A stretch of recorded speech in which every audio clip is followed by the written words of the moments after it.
How's it going, friends? This is d.i.y and the much anticipated, much requested fluval spec V tank review. Now, V standing for 5 is this tank holds 5 gallons of water. This is one of Fluval's newest tank designs that they've come up with.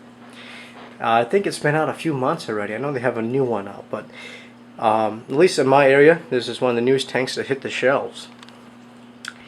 Now, the Spec V offers a different perspective on tanks, at least I think, because unlike other tanks where you have the filter in the back and you have a really wide front and then 2 short sides, this has it's more wider, it's more deeper than it is wider across the front. And the front, for me, at least I believe, would be this right here, the front viewing panel here.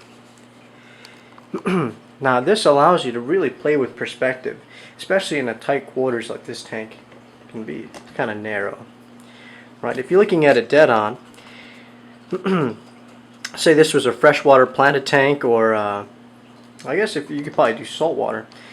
You know, you could offset some rocks, have a little trail, and have it look like it's really winding down a deep pathway.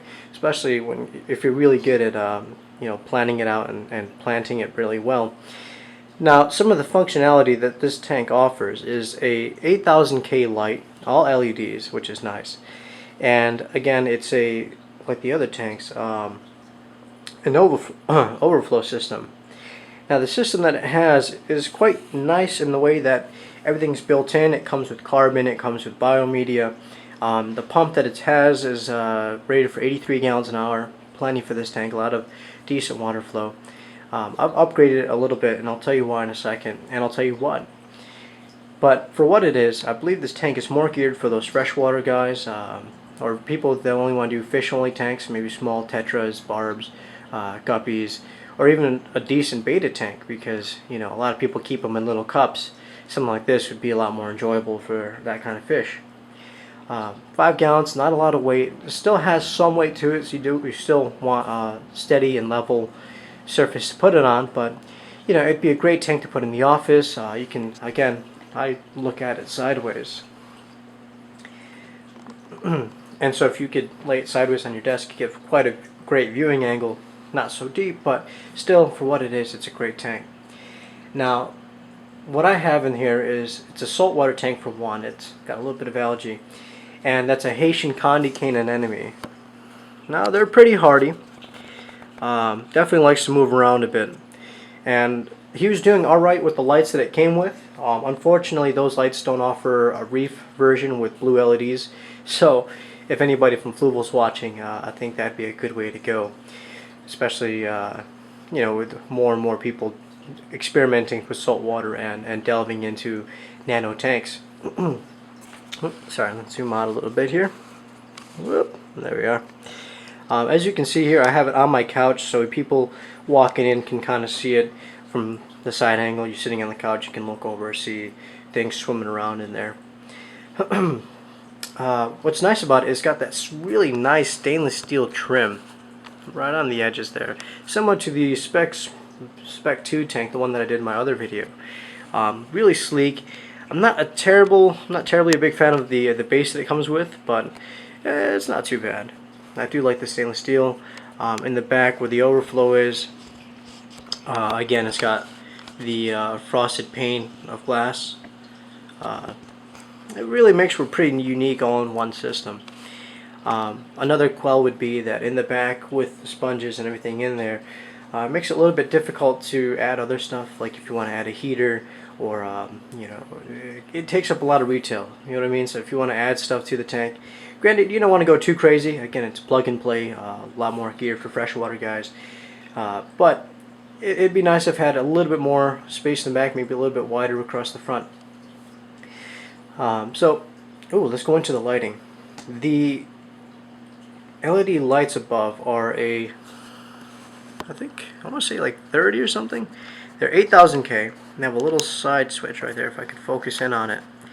You could slide it back and forth, have one for moonlights that are blue, a little too intensive, I think. Slide it again the other way and you have white. It's got a really nice aluminum arm to it. I like the aluminum, and I kind of wish that they carried it throughout the unit, made it kind of like a one-piece thing, because as you can see, kind of bends in the middle there. It could be I have a little bit of extra weight on there. So again, if you have a freshwater tank or a really easy going saltwater tank, again, this anemone didn't mind so much the white LEDs. I just wanted to give it a better look. It'd be great for you, great office tank, great startup tank for people looking to get into the hobby, not going too big, not going too terribly small. Now, you don't want to overstock this tank unless you plan on really keeping up on water changes. That's what people tend to forget, is that with small tanks they pollute a lot quicker and the water chemistry can get affected pretty quickly. So just keep that in mind when you're looking into buying a small tank, regardless of which one it is.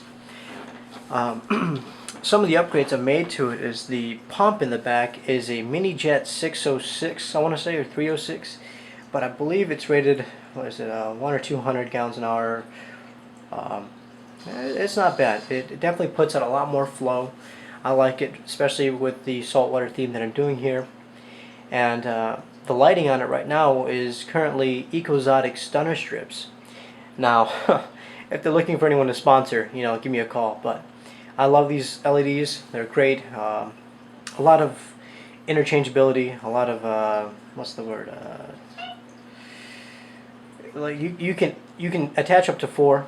That's awesome. You can do 1 blue, 3 white, 3 white, or 3 blue, 1 white. Really play around with the color scheme in the tank, and they offer a wide variety of different color tones that you can go with to match your tank. I think if I were to do this, I pulled these LEDs off my other reef tank to really light up this one. I'm actually going to bump that one up as well. Maybe throw this guy in there with it. Not exactly sure. But anyways, getting back to the point. Ecozotic really produces a nice LED. The white are really intense. If you want to do plants in this tank, I'd say go with easygoing plants, anubias, crypts, maybe some ferns. You could do a couple stem plants, microsort, stuff like that. Stuff that doesn't mind low light and maybe moderate light. You may be able to do hair grass in here. You might not get the growth you want unless you really have all the other things at play, great substrate, you fertilize, CO2, all that stuff. I wouldn't try to do heavy light tanks like baby tears. I think the lighting is there, just not there that much for it. But again, if you want to spend a few extra bucks, upgrade the lighting. I'd probably even keep the LED light bar and just throw additional ones in there with it.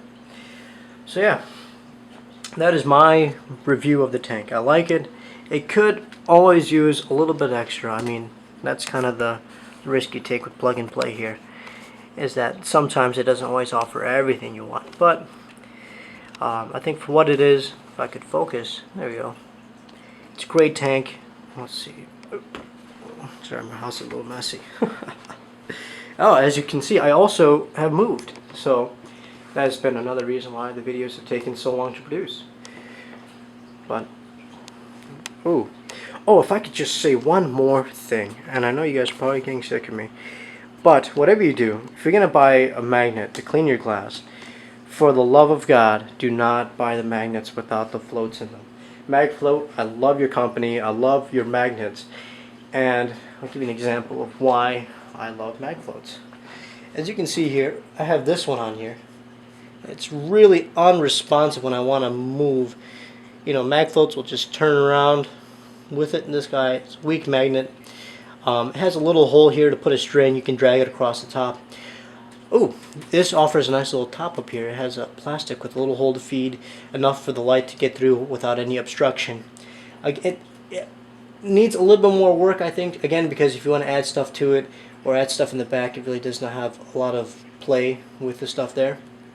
And so if you put a string in there, move it around, keep it. The reason they offer a string is because when you drop it, sometimes you can't get it back. I mean, in this case, the tank's pretty short. But these just suck. I mean, I've had so many, like, come on, go. See what I mean? I hate these freaking things. Sorry if you make these, better luck next time. Buy a MagFloat. Don't waste your money on those. It's a little bit more money, but trust me, you will love your life so much more. So yeah, there you are. I have more videos I'm filming later today. I'll have them up later in this week. I hope you enjoy this video. I hope you subscribe. I hope you rate the video nice and high. And again, if you're a representative from any of these companies, feel free to contact me. I'd be happy to try your products. I may not be as nice as you'd like me to be, but I will definitely give you my honest opinion. So have a great weekend. For all of you up here in New York, that's where I am, in New Jersey, best of luck to you. I'm sorry about Hurricane Sandy. Hopefully you get your power back on. Hopefully your fish tank is no longer in your living room swimming around your carpet and your couches. Be sure to donate and give your sympathies to people who are affected. And yeah, have a great weekend, guys, and I will keep you guys posted with some of the new tanks that I've come up with. Alright, bye.